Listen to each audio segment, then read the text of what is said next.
मेरी बात मानो, इसका तर्जमा पढ़ो, ये तुम्हें गुमराह नहीं करेगी। अगर इसके तर्जमा पढ़ने से तुम गुमराह हो सकते हो तो कल क़यामत के दिन इस अदनान साजिद का गिरबान पकड़ लेना। मेरा रब कहता है कि ये हिदायत है और हमने हिदायत के लिए ही उतारी है। इसको पढ़ो, इसको समझो और फिर इसी को पढ़ के इसी से हिदायत हासिल करोगे तो हिदायत मिलेगी।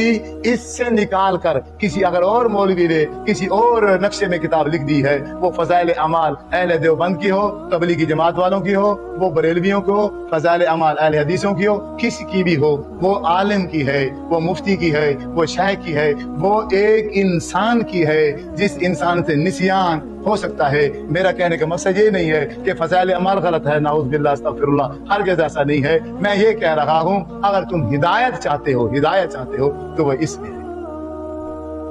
हिदायत किसमें है?